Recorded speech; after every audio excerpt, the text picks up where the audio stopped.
So the first thing you need to know about the Bronx is 40% of the children in the South Bronx live in poverty. So why should you care? You should care because that can change. 40% of the children are not terminally ill. They have bright futures ahead of them. But poverty obscures that future. Noticing this big crisis in the Bronx, how can it be solved? We're redoing our library right now, so we're looking for bookshelves so people can help that way. You know, the simplest ways. It doesn't have to be $5,000. It can be $100 for an event that we're doing where we need water bottles for the community, and they can get involved in different capacities. They can volunteer. They can also donate. You know.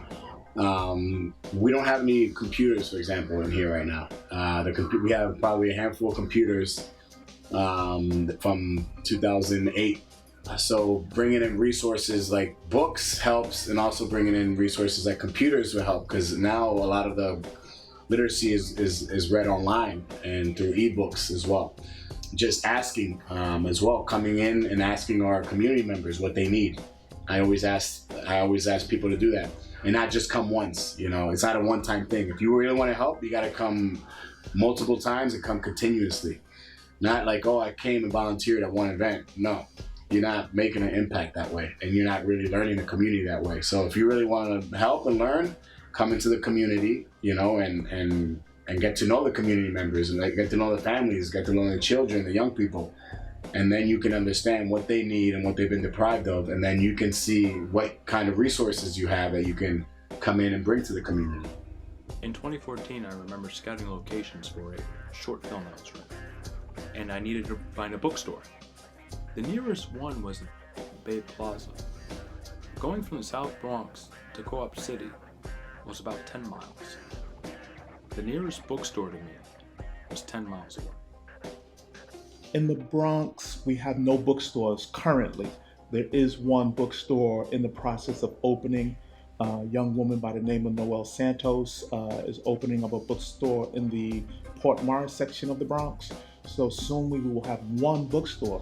But if you think about it, that is one bookstore to serve 1.5 million people. There are 34 branches just in the Bronx, so it is definitely not a literary desert. The library I use most here in the Bronx is the Bronx Library Center, and it is a vibrant library. I think I was talking to a librarian there, and she was saying it is the 3rd busiest library in the New York Public Library system. Our goal is to start preparing teens to build college cultural awareness, and just to get them familiar with the process of applying to college, the literature, the exams, what should they study, what do they need, and what skills to practice. So that's an example of combining literacy with a need for college readiness.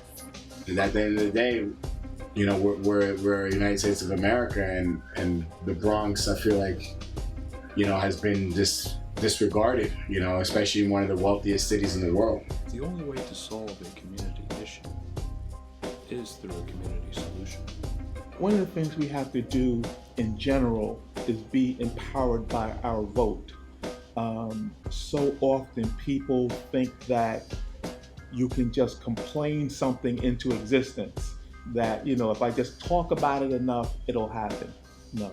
If you vote about it, it'll happen. If you tell politicians, I'm not going to vote for you unless you restore funding to the library system, which is so crazy, because that argument comes up every year.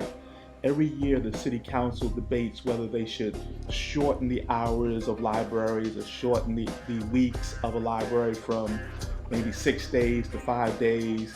I believe this should be part of the national agenda.